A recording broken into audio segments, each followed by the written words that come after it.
so south of Candlestick Point at a place that first opened back in 2014 as you get a look at Levi's Stadium here in Santa Clara, California. Today we reach Week 15 and we've got a good matchup in store between the Seattle Seahawks and the San Francisco 49ers.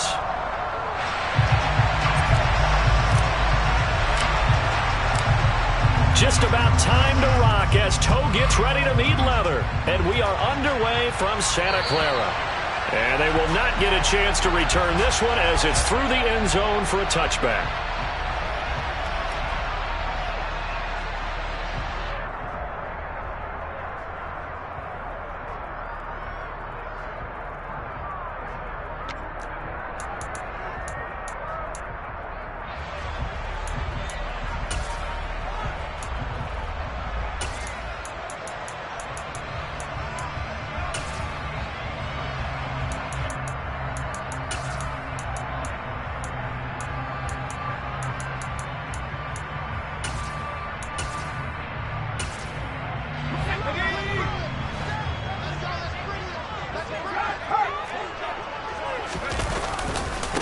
Drive begins with a carry by Davis Price. And they'll get him down after a pickup of 8, 2nd and 2. Well, this defense for the Seahawks, they were terrific a week ago in that victory over Tampa Bay, Charles. They sure did, and the key number to me was total offense allowed, which was barely over 100 yards.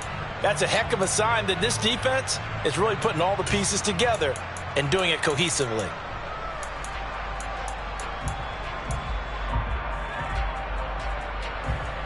Eight yards the tally on that first down run. Here's 2nd and 2. 2nd down, and again it's Davis Price. And he's going to be met at the line of scrimmage and taken down.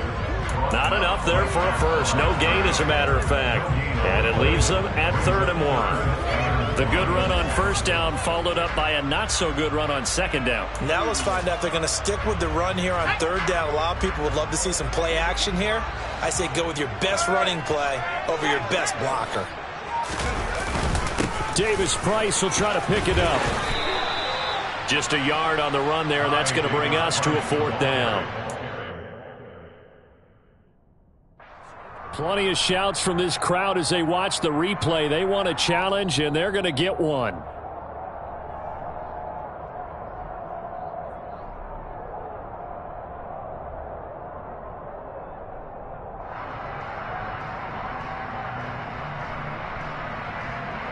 So from the 36 now, 1st and 10.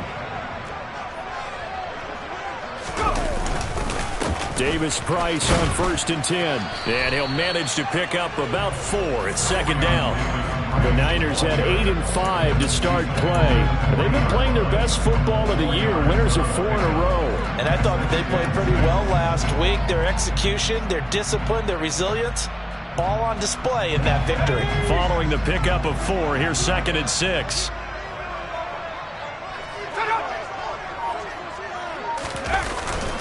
Now they'll switch it up here and look to throw. Oh, he tries to force it in, and it's intercepted. Jordan Brooks with it. And the Seahawks are going to get possession here as they force the opening drive turnover. A feather in the cap for the defender, picking off one of the league's better quarterbacks so far this season, and add another feather in the cap for the coaches, too. Excellent game plan, and they have their guys aware of his ability to roll out and how to defend against it. Oh, he's going to take a shot right away. And this is dropped. Oh, it's incomplete. He had a big gainer in his sights, but he could not reel it in. And, CD, you look at this defense, what kind of pressure are they under trying to stop a team that has won 5 games in a row? Well, to me, it makes their job harder because you know you're going up against an offense that's playing at an elite level. And sometimes you can get too caught up in trying to play the perfect game. You're trying to be too precise, too fine, instead of just letting it rip. And I think that's more the priority than trying to be absolutely perfect. Now here's a throw that's complete. And he's going to be taken down right at the 40-yard line. Well, that certainly has to feel good. And it's not all the time that the play caller should get all the credit. Sometimes I think in the huddle, the quarterback just says, hey, who's going to make a play for me? I just need something right here. And the end result there, nice first down. Drive keeps moving. And he fights forward for a modest 2-yard gain, second down. These two teams, they met up in Seattle earlier in the year with the Seahawks coming away victorious. So a win here in Santa Clara would give them the season series. The last run got a couple. Here's 2nd and 8.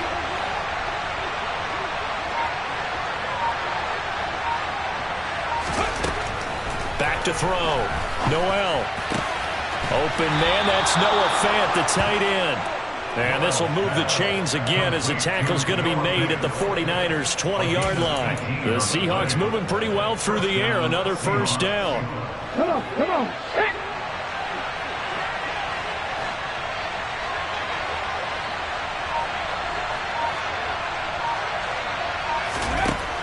Inside the red zone here. They'll look to throw. Throw out wide to Walker. And able to get this down inside the 15 to either the 13 or 14 before he's out of bounds. So the completion good for 6 yards, and that'll bring up second down. And I like the idea here. Get the ball in his hands, even if it's in the passing game.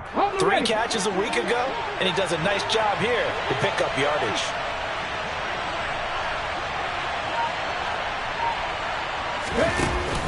Off the play fake. Noel. To the goal line, but it's incomplete. Well, he certainly thought he had a window to push that ball downfield, but as soon as he released the throw, the corner was there to slam that window shut. Here's the 7th play of this drive. This is 3rd and 4. Again, he'll drop to throw. And that one goes incomplete on the drop. That's one he definitely normally catches. 4th down.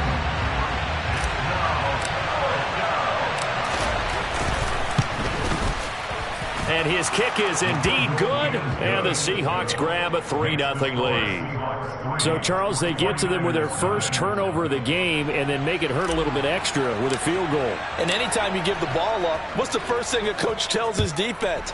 Don't let them score off of this. You've got to put out the fire. In fact, in 2021, that's what one NFL coach termed his defense. The firemen. Go out there, guys, and don't let them put some points on the board.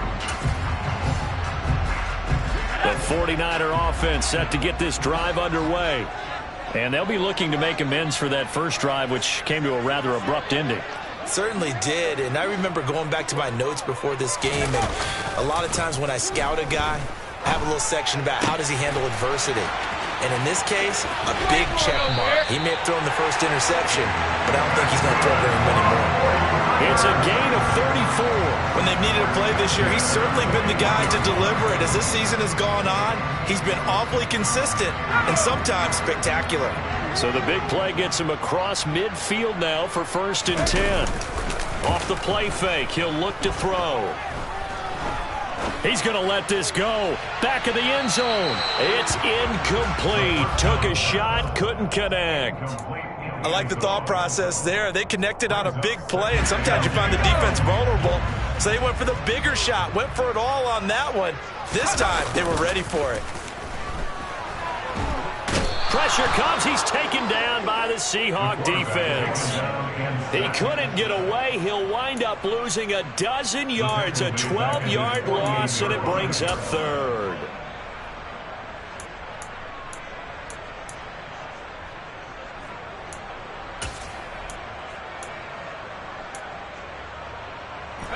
And the Seahawks add a couple of extra DBs going with the dime look here. Indeed, 6 on the field.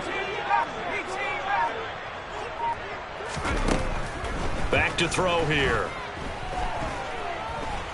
He lets this one fly toward the back of the end zone. That's going to be knocked away and incomplete. One thing that you're going to see from this offense is that they love the matchup with their wide receivers against this secondary. That one wasn't successful, but don't expect them to back away from attacking all game long. Oh, this is off the side of his foot. And no return here. Where will they spot it? They say just outside the 20-yard line.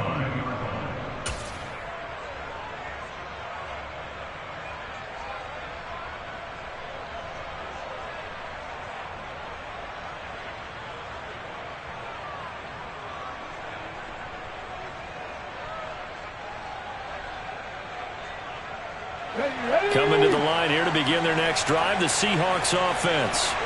And the stakes in this game certainly high as we get toward the end of the regular season. For now, they are holding a wild card spot, but there are no shortage of other teams in the NFC looking to take that spot from them. Starting with the guys on the other side of the field because they're on the